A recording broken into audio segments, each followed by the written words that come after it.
So today we're going to answer a relatively simple question, and that's, do snake deterrents work? The answer to that question is no, not really. It's not snake deterrent products that you can buy online. But there are a lot of things that you can do around your own home to deter snakes from coming close to your home. So I want to start this out by telling a story. So where I live in New Mexico, it's snake season. Snakes are coming out left and right. I'm seeing them all over social media and people finding them in their backyards and whatnot. And this happened to my friend just the other day, actually. So she was watching this super cute Snapchat video that she had just made with her family.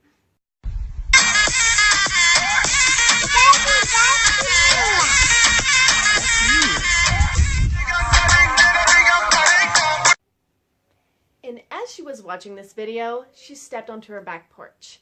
And as you can see, the music's really loud, it's lively, and then she hears it in the background, right? And so she's thinking it's part of the music, and she just keeps going, and then she hears it again.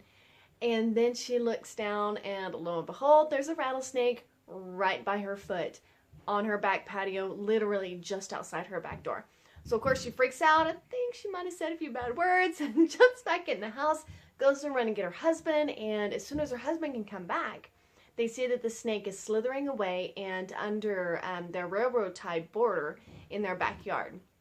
And so she, of course, asked me the question, do snake deterrents really work?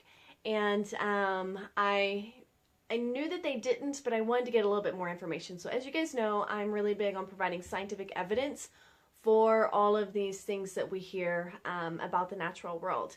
And according to the scientific evidence, snake deterrents do not work. There have been studies that have been conducted in the natural environment where they have spread these chemical products around to deter snakes from going into certain regions and certain areas, and they have done absolutely nothing to keep the snakes from being mobile and moving around their environment. And then they've also done tests in a lab where they put these barriers down, these products down, and then they put a nice fat juicy rat on the other side. And every single time the snake went for the rat. And so it's not to say that snake deterrents don't have any type of negative effect on snakes. Most likely they do. Maybe it's unpleasant. Maybe they have a burning sensation. These deterrents are usually made out of naphthalene, which is mothballs, and sulfur. And so they probably have some type of negative effect, but the benefit far outweighs the cost. So they may have a little bit of discomfort for a little bit, but in the end, they are getting to cross that barrier and they're getting to better habitat, or they're maybe getting to their next meal. And so the benefit far outweighs the cost. So these deterrents don't work. I wouldn't waste your money. And in fact, I would encourage you not to use them because they're based on chemicals. And although the snake that's living in your yard maybe will cross it and not mind touching it, your 2-year-old's going to think it's a lot of fun. And they could potentially put that in their mouth and everything else. So for the sake of your kids and these actually being toxic chemicals, that I would not use it around my home. So with that said, even though these products that you buy online don't work, there are certainly things that you can do to deter snakes from coming into your yard. Nothing's 100%, but there are methods you can use. So first, before we do that, let's talk a little bit about habitat. What is a habitat?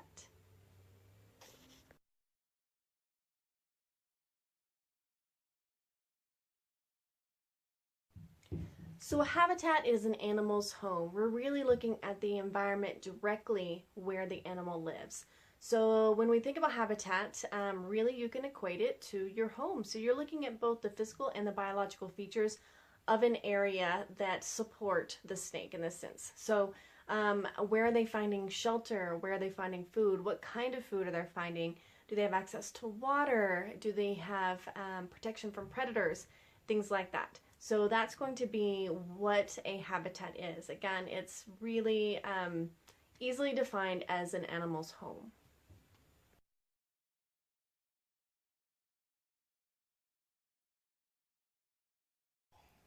So when we're looking for good snake habitat, we're really thinking about places where the snake can hide. So places where it can go to regulate its body temperature, places where it can get away from the elements, places where it can protect itself from predators. And on that same token, we're also looking for a place where a snake can find food. A lot of times in these places where snakes can hide are also places where rodents can hide. And so a lot of times if you have a lot of holes in your in and around your house, right, that rodents can get in, snakes are also going to be getting in because it's considered to be good habitat for them. It's a place where they can hide and also get food.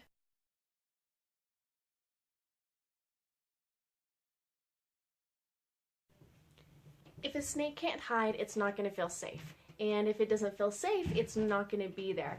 So one of the best ways that you can keep snakes out of your yard is to actually manage the environment directly around your home. And here's some ways that you can do that.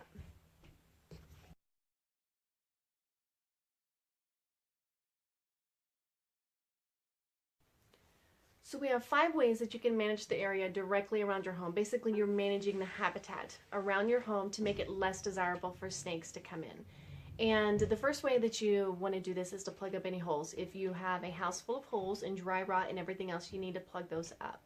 If you have, say you have a rock wall or a rock border that's been weathered, it's crumbling and falling apart, there's all these holes in there, plug them up with more mortar.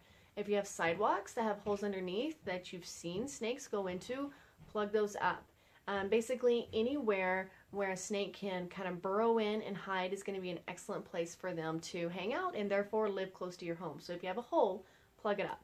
Another thing that you want to do is to cut back your vegetation. So specifically, if you have grass, make sure you mow it. Grass provides a really great and safe avenue for snakes to get from place A to place B.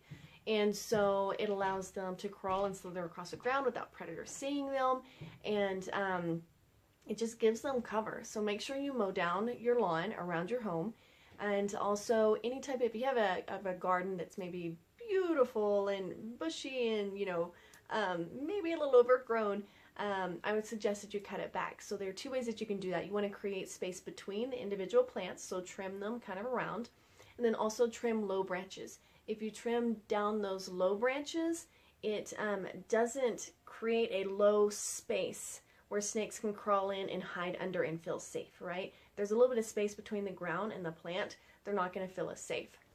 And in addition to those 2, let me see what are, remove junk and brush piles. So a lot of us, especially if you live in the country, you end up with brush piles, right? You cut down a tree, you section it off, everything's great, but then you leave it there for 2 years. And then what happens? You get a rodent infestation, and then it follows up with a snake. So if you have brush piles in your yard, you want to remove those.